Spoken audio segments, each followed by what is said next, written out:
more and more of these people are assuming these roles, but the titles haven't caught it yet. So I'm kind of interested to see, and it's not saying that these people's companies don't value them.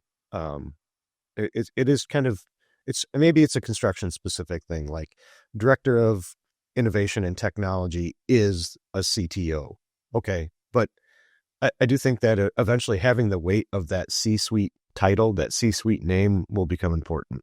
On this week's show, MEP Innovation FOMO.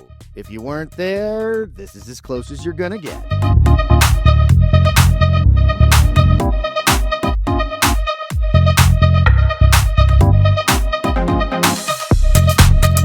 All right, wait, it feels like, and we're live.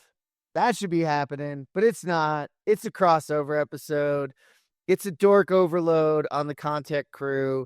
If you guys don't know, there's a lot of crossover between podcasts in this business, people in this business. Two of my favorite construction dorks, the construction dorks themselves, got together at MEP Innovation, and really combo of work and fun, right, guys? So Trent, say hello.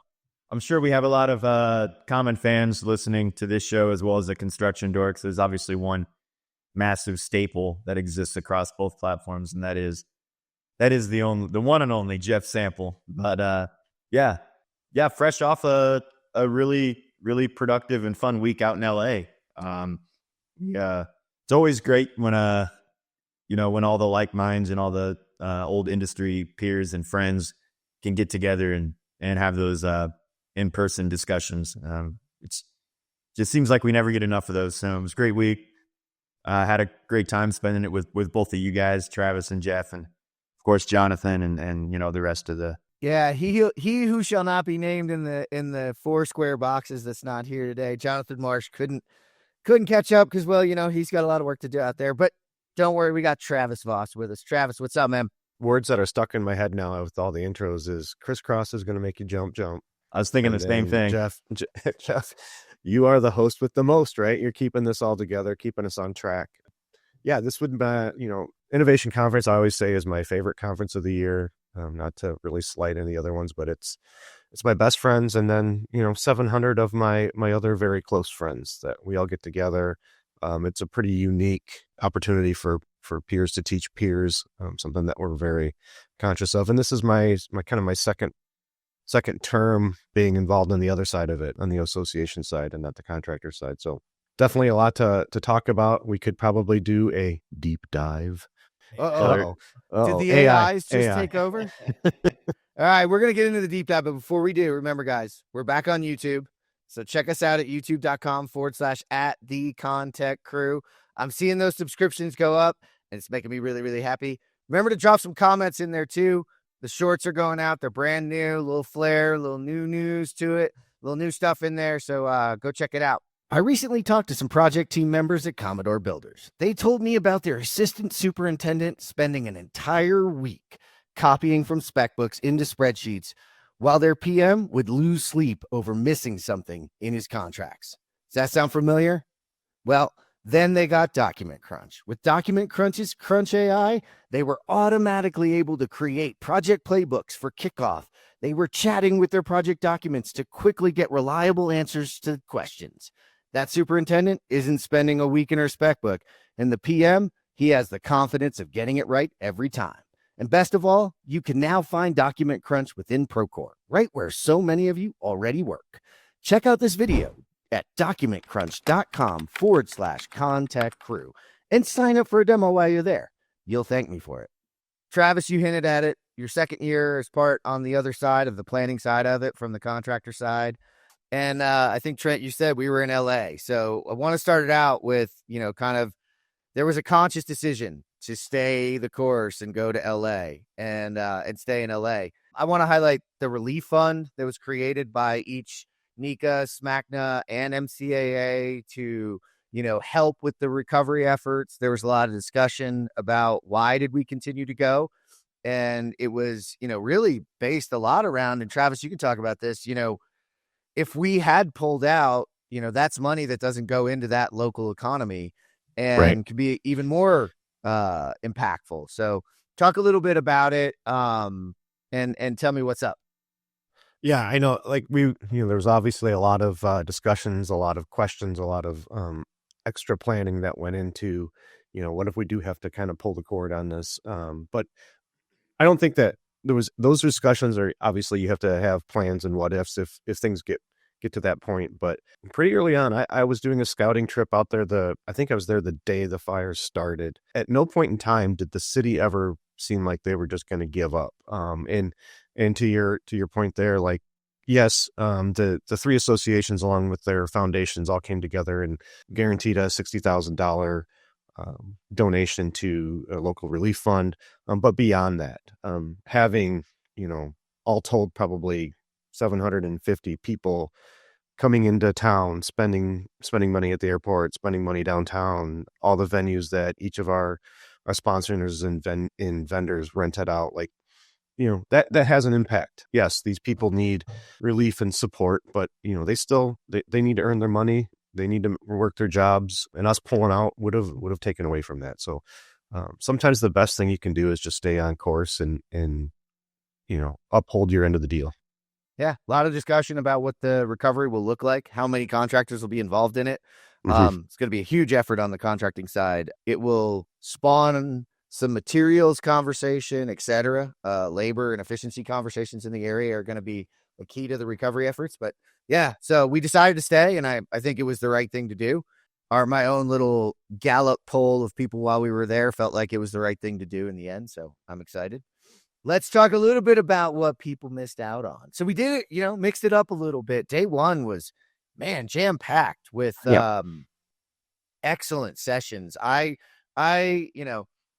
We rarely talk about profits in the world, and I got to start mine. It was supposed to be DJ Phipps and Josh Bone on protecting project profits, but they decided to bring in Jeff Elwell and Adam Rude, two contractors, E.M. Duggan for Jeff Elwell, and Trent, I think Ermco, yeah. Ermco Adam for Ruda, Adam. yeah.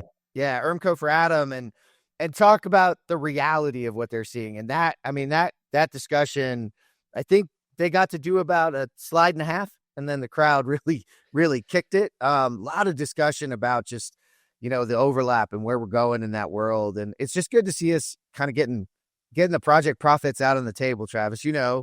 Contractors don't talk profits, right? No. But I think it's good, and I think this was one of the again, another one of the unique points of this conference is we talked before about competition, and I like that you say that the crowd kind of takes over, because I think most of the speakers, even though we're peer to peer and we're there to learn something, like a lot of the speakers really encourage those conversations and discussions, and because we're in our MEP bubble, we're all members of the association. Like you're going to get some real talk that maybe you don't get elsewhere, and I think that's kind of what you're highlighting here is let's get profits out there. And this was, as we continue to talk through the content, this was a growing theme in the entire conference. Was one, exposing more and using more data, and two, our attendees have changed, right? We've gone from the BIM manager, the fabrication facilitator. We do have C-suite people, we have vice presidents, we have executives, and these are the types of conversations they need to have. Yeah, you stole my thunder. That's where I was going with it. It's been really awesome to see that evolution. I mean, I think all three of us were a part of when it was MCAA, when it was the tech committee, Travis, you and I were both at one time on that committee, and we've seen this thing from the infancy, and you've seen the real growth, and when bringing SMACNA and NECA in, and now the real growth has been in who's attending the conference. It's not, it's not a complete room full of VDC techs and detailers anymore. I mean, you get people like Joseph Lansdale up there, president of probably, one of the most successful and biggest sheet metal companies in the country. I mean, it's definitely, there was some heavy hitting, high powered, knowledgeable people attending these things now and providing a lot of content. So I just think it's turned into a primo conference just in that regard alone. Yeah, it's kind of its own melting pot, right? Because there is still a lot of tech. I don't want to underscore. There is a lot walking around that room of hands dirty, in the weeds, getting stuff done. They're growing in their careers too, which, highlights the session that I got talked to a lot about that I didn't get to go to was career path mapping. Stephanie McShane from Maxim Consulting heard a lot of great feedback about that. And again, it fell right in line, Travis, with this whole, how are we building careers? We've been doing this for so long now that we are seeing our own peers transform and need new things.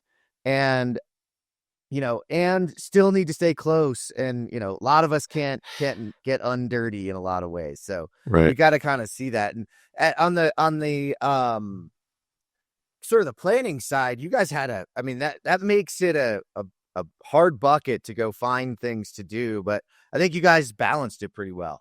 With it being in LA and the West Coast trip, you kind of alluded the fact that the first day we went right into it, right? We kind of made the assumption that a lot of people are going to be coming across country. So we had an opening reception on Monday night, and we just decided let's hit the ground running. And I do think that we had some high powered sessions. I like that we highlighted that, Stephanie's career path mapping. It's something Maxim had done for a couple of our chapters, and then we made it into it in our contractor operations manual here at SMACNA. But it was definitely something we wanted to bring to the larger MEP community, because you're right. Obviously we talk about the growth in the industry we're seeing with our peers, but we're always talking about recruiting, right? And how do we recruit new people? And a lot of these people, your 20 to 30-year-olds, they want to know where do you project me to be in 5 years? And it can't be I don't know, work the job and we'll see where it ends up. Like a lot of our folks want to see where they're going to progress to. I'm going to do my own little throw a flag on my own play, because I went straight Construction Dork style and just thought, everybody knows MEP. No, I probably should say, given that I'm hoping we have a really diverse audience. I know we do. MEP Innovations is the evolution of the MCAA technology conference that really followed, I would say, the path of the trades themselves, and brought together MCAA, Mechanical Association of America, NECA, the National Electrical Contractors Association, and SMACNA, which I'm going to get wrong, but is the sheet metal and air conditioning contractors. Right? National Association. SMACNA. I forgot the NA. you got it. I got the hard part. I forgot the NA. So, and it's a combo of all three of the organizations coming together to create one event that focuses around the commonalities and highlight some of the differences and some of the problems that exist, or complications that exist, in what we're seeing from trades is a multi-trade approach to the future of construction. And so we should have highlighted that. It's a 3-day event held annually. And you're right, it is my favorite, and it also kicks off the year usually. So pretty excited. Cool thing you guys did that I wanted to cover a little bit about was the breakout sessions. On day one, you guys did a specific, like, I wouldn't say tracks on everything, but there was something for everybody, but there was always a round table setting to have at every single one. And I thought that was a really good decision to give anybody that was, I don't know, say stewing might be the word. But I mean, the round tables were everything: quantifying and qualifying, EVM, roundtable on estimating, tech tips and tricks. I think somebody here can talk a little bit about those tech tips and tricks, establishing VDC standards for your company, integrating GC's tech. Like, they kind of went on and on. So, I mean, I know, Trent, you got to run one. So talk a little bit about like what your approach was to a roundtable and why those are important. I think they're really important because this is how the conference continues to facilitate, like the regulars are and the newbies. So, I mean, there's kind of, there's two aspects to a successful growth, like the growth of a conference like this is, one, you want to cater to the people that have kind of been around and involved from the beginning, and you want to continue to kind of grow their involvement and engagement. But you also have to find ways to kind of cater to people that are new to the scene and maybe attending for the first time, second time, or thinking about attending. And that's what these different pathways kind of do, because you get a lot of options. So, they really benefit someone like me who's maybe been there 7 or 8 times, where I don't have to go sit in the same talking points that I've listened to for 5 or 6 years in a row. But the argument of that isn't, you don't get rid of those talking points because you still have new people coming in. Yes. So you need those legacy discussions that are really important to our movement and what we're trying to do.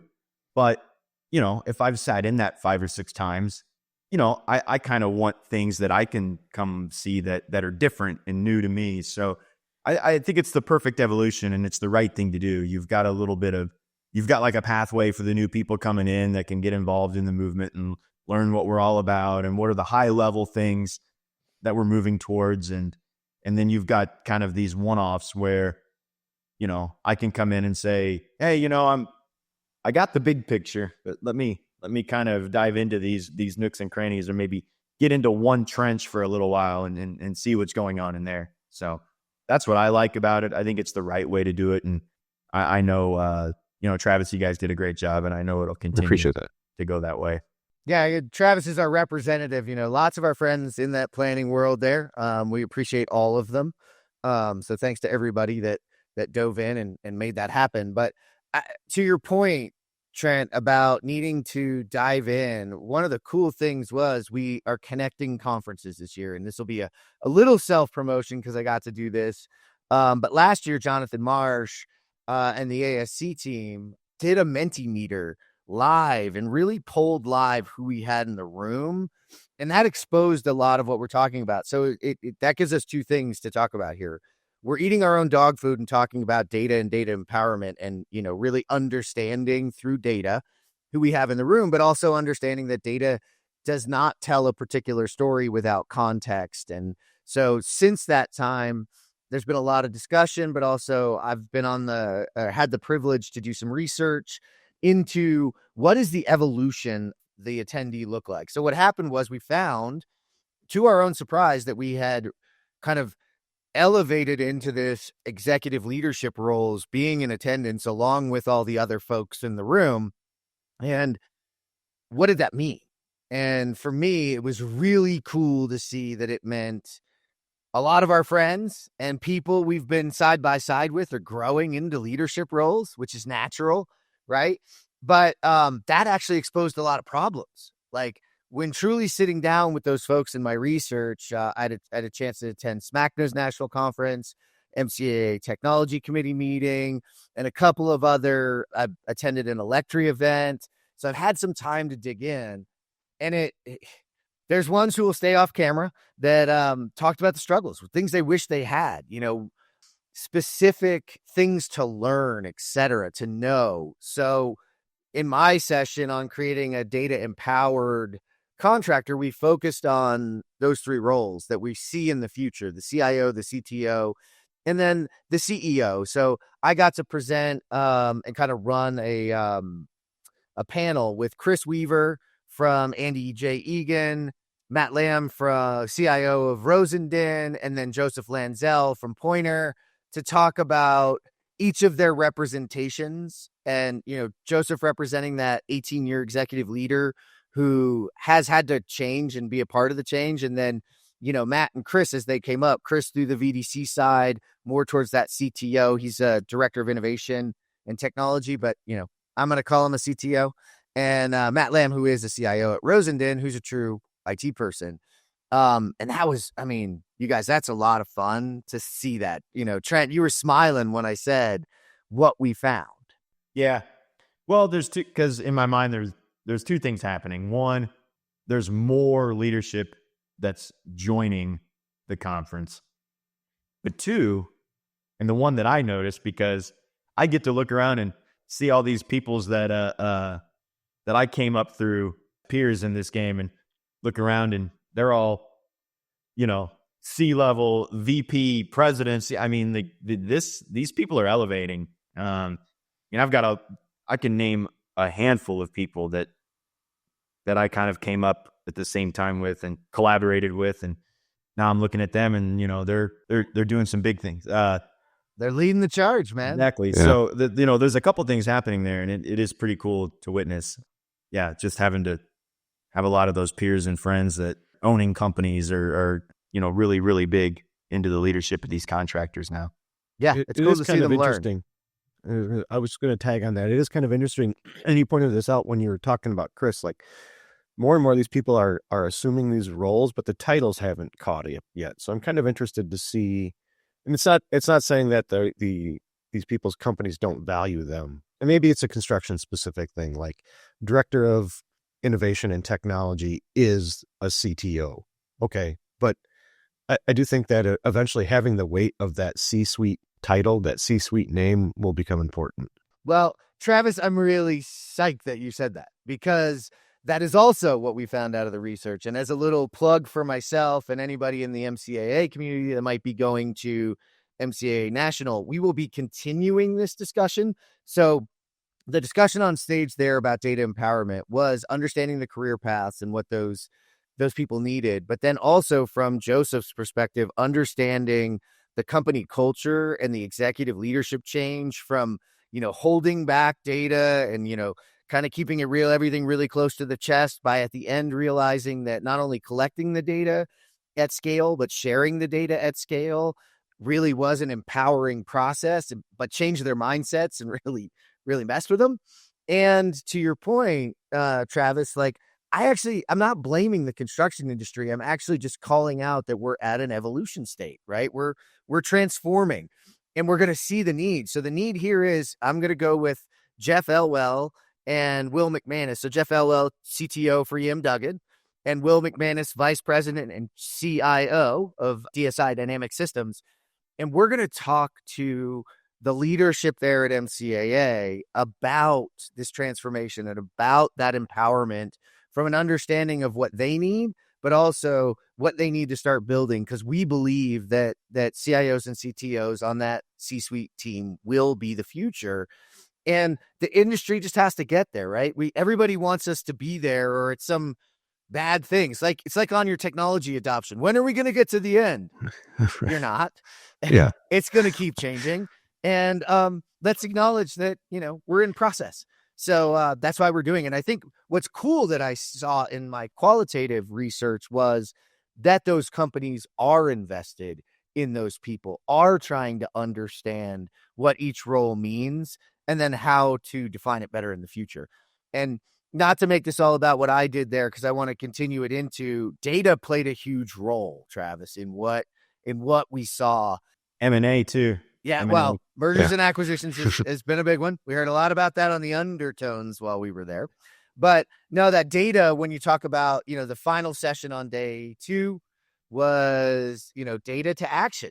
This was a, Dodge Construction Network, Dodge Construction Network, right? Formerly Correct. Dodge Data, doing research and providing a phenomenal amount of information for us to comb through at some point, and really talking about the technology use in the industry.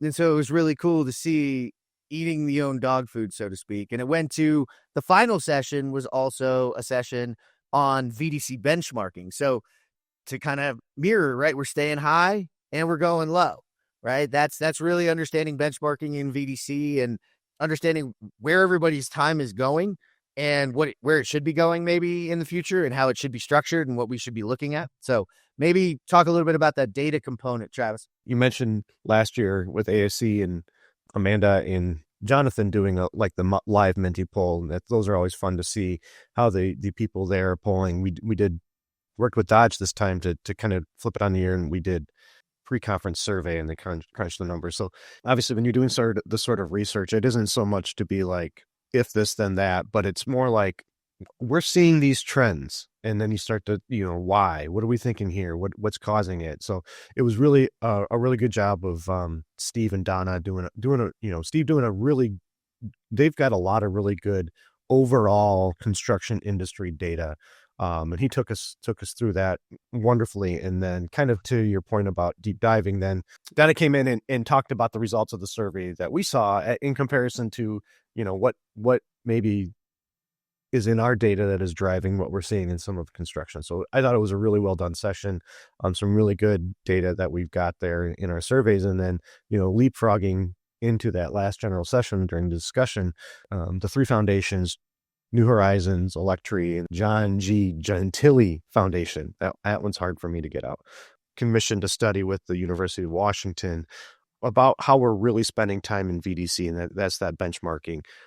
We hate to micromanage and nitpick our people, but just trying to understand what does a detailer really do in their day. Full disclosure, most contractors are, we're putting our hours where the bucket says they need to be, but how are we really spending our day? And then how can we follow up and use that data later to have better informed estimates on the way what we're going to perform our VDC work? Yeah. And where can we find holes? 10 different answers, guaranteed. Yeah. Yes. And where can we find holes? Where can we find opportunities for optimization of certain things? And if you don't expose it and you don't measure it, then you really can't adjust to it. And I think, that's one of the big ones. We should have said huge day one vendor and sort of expo hall fun. Cool to see, all our friends out there with all the cool toys, everything. Well, I did it there. All the cool tech that are really advancing the tools in our industry. There is some toys though. I mean, let's be honest. But those are actually becoming more and more the actual swag and not what they're getting you to take a look at. We saw some game was strong this year. What? The swag game was strong this year. Oh yeah, swag game was certainly strong. By the way, I am highly judgmental of your swag. So if you ever want your swag tested, I am here to, but you can, these two, Trent knows, I'm extremely brutal when it comes to. No wonder you don't get anything. Yeah. I do get things and I will wear them. But I'm brutal if they're not good. I mean, I'm going to call out, everybody, if you don't know, Trent works for Stratus. I got a lot of questions day one if I had some sort of announcement because I was wearing my Stratus quarter zip, which by the way, hands down so far in the last 6 months, my absolute favorite swag. So it gets worn to the gym a lot, and it was a little chillier in LA. So I was digging that. But yeah, I mean, huge vendor and exhibit hall. My highlight was I stumbled across the NSA.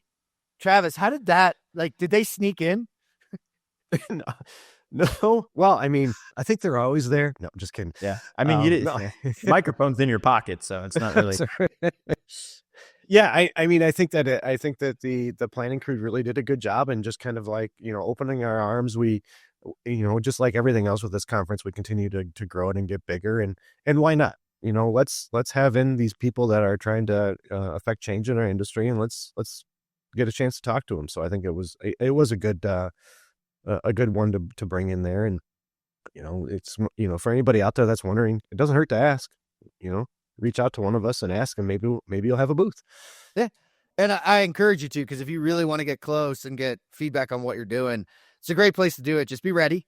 As Trent could tell you, both of us have been on that floor, on that side of things, and you got to be ready. These are nitty gritty.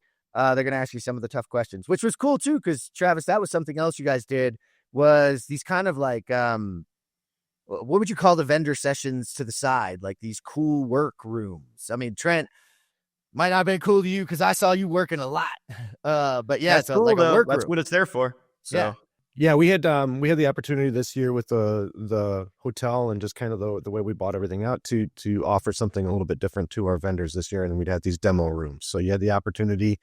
I think that Trent, you were closer on that. You could either schedule a block or you guys just had kind of live running things. So, it's always a balance to make sure our vendors get time with the members, but that aren't interrupting sessions. So it seemed like a good way to not have the expo hall open for an entire week, but also allow our members to get some more one-on-one time with our vendors. Yeah. I think as a vendor too, you appreciate it because you put a QR code out there, you put something out there to kind of schedule time, and you've got a whole day blocked out with a private room to do this stuff. And it saves you the time. I don't have to have people on my team out there hunting down people that are interested or people that are like a qualified lead. So, it's really nice because they book the time. I mean, they want to be there. They want to know more. They're there voluntarily. So it's a good qualification for people to come into the room. And I think less effort even on the vendor side. So well done. And you don't have to have people out there hunting and pecking while there's sessions going on. People kind of get the right to choose, what do I want to do? It's huge. That's what it is. And then to highlight your point a little bit more, one of the things I got from one of our vendors is I'd rather get 10 good leads out of a conversation than talk to 100 people on the expo hall, and you never know where those are going to go. So I do think that it gives that extra benefit of connecting people up. Yeah, and I've been on the other side of planning of a lot of these, and the feedback is always 50-50, right? I want less vendors and less of that, and I want more vendors and more hands-on and real tech. And you're like, well, how the heck do you balance that?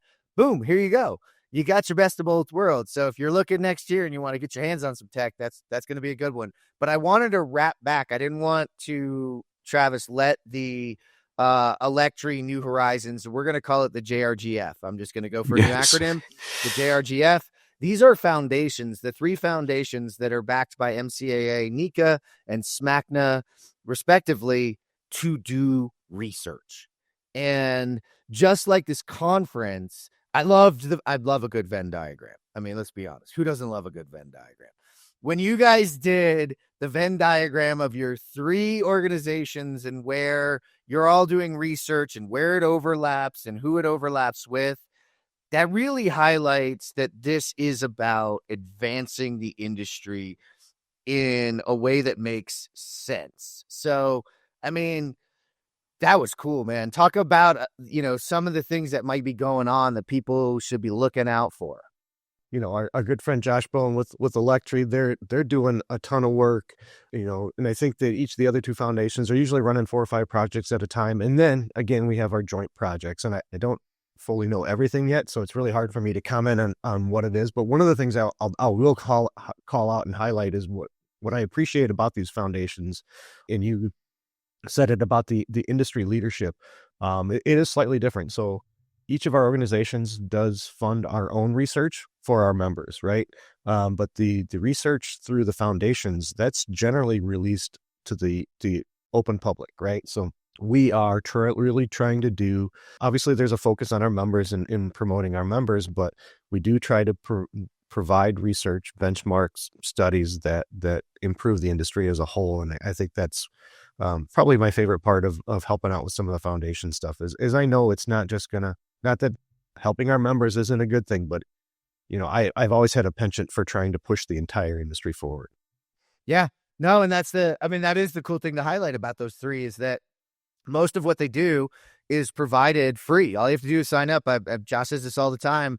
I got really familiar with it during COVID, working in the trades, and Electri did a real quick, and they came to the rescue of a lot of trade contractors to understand the impacts on productivity, especially when you're talking about, how many people could be close to each other, looking at, access to the site, looking at how many people could be on a lift, etc. Like, that's really hard to do. And these foundations can do it and do it really well. And they're providing it to the rest of the industry because, listen, they want to invite you in too, right? Like it's the best marketing is to show the value of your organization. And I think these 3 foundations highlight the value of the organizations they represent. So it's really, really cool. Listen, Trent, to anybody who's thinking about this thing for next year, what are your thoughts to get them to think about it? And what did it give you anything to think about yourself for this upcoming year? If you're somebody out there in the mechanical, electrical, plumbing space, in the contracting world, and you're involved in any way, shape, or form in technology, innovation, which even to say that anymore could be freaking any position in the organization. So I don't even really know if I can funnel that anymore, but I would just say if you're someone who's in those positions and you're somebody that's listening to the ConTech crew or the Construction Dorks, clearly you have an interest in the industry and where it's going. You enough to dedicate your time to listen to a bunch of people like us talk about this kind of stuff. So you must have an inkling for it. And, if that's what you enjoy and you want to move your company forward, you want to move yourself forward. Like I said, I have grown up in this industry with people that now wear president and other things on their tie. And I'm talking that's happened in 13 years. Like this isn't something that's Yeah. been over a whole career, right? It's not your 40-year career and you're just finally That's right. seeing. Yeah, it's 13 Well, years. That's you. Get involved. Get to this thing. I mean, I can't say enough what this whole passion and what this movement has done for me, what it's done for Jeff, Travis, John, if he was here, would say the same thing. I mean, holy crap. 18-year-old Trent would have never imagined where he's at today, and I still don't even know where I'm going to be in the end. I think it's just crazy. So get involved. If you want to move forward personally and help your company, this is a way to do it. Travis, what about from the association planning side of things? What are you thinking, my man? Well, I'm just excited. I'll definitely start plugging next year. Next year is the same time frame, that last week of January. I don't know the dates off, probably 28th through the 31st, something like that. We'll be in Austin, Texas. There'll probably be a tour. We didn't even get to highlight that here yet. We did 2 tours in LA to IBEW and a Smart JATC. Those were very well received. Those are really impressive places. We'll probably continue with the tour mindset. We're going to continue to work on, how do we best plan the schedule so everybody gets a little bit of everything that they want all the time. So whether it's workshops at the end, workshops at the beginning, do we cram that first day with breakouts again? Well, to pull on Trent's point a little bit more, reach out to us if you want to be involved. Part of the joys of putting this together is we have contractors approaching this with like, hey, I've got this idea, and we'll just be like, yep, that's a session. Let's go. Sometimes they don't like it when I tell them that, but they get through the session and then they thank me later. So I'm with you. And we didn't highlight the tours. Unfortunately, I did not get to go this year. I have gone in the past. This year, my session was like really too close. So they don't appreciate that when you're we don't want on the big you to stage not show up for your presentation. But the workshops as well. I did the workshops. I did my own workshop on Friday on innovation and sort of developing your culture of innovation and looking at personality types. And there was one for everything, really throwing that play into the last day. Because by day 3, it's so serious. You've done so much and you really need to like kind of unwind a little bit. So ours was unleashing innovation. There was an executive leadership. There was a build a bot. There was a managing change, and there was a corporate AI strategy, like covering it all, man. It was, with the tours and then going to see it live. If you feel like you missed out on this one, that feeling is real. You missed out. So if you weren't there this year and you're thinking you might want to, you should get there next year. And if you've been going and you think something was missing, then put your hat in the ring and talk to reach out to your organization to talk and provide that opportunity, because we need those speakers. We need that new content. Yeah. Like, and so one of the things you realize when you come to this side is, in the past, I was a contractor. I would submit my proposal and I'd show up and present, and that's really all I thought about. It's all I had to worry about. But, we're 4 days away from business days away from when we wrap the conference, and we're already talking about next year. So reach out to your association side or me personally, whatever. We're starting to plan. Yeah. And also check out the Construction Dorks, because I get to have a lot of fun with these two guys and Jonathan Marsh on our other show. So just check out constructiondorks.com. Follow us on, YouTube, Spotify, Apple, just like you do this one. You'll get a good back and forth. You'll get a little different view. So thanks, guys, for jumping on and recapping with me today. Yep, thanks for having me. Yeah, appreciate it. It's been fun. Always a pleasure. And thank you for tuning in today to geek out for our recap of MEP Innovation with the Construction Dorks. To read all our news stories, learn about our guests, and to listen to this show, visit thecontechcrew.com. This is the ConTech Crew signing out. Until next time, enjoy the ride and geek out.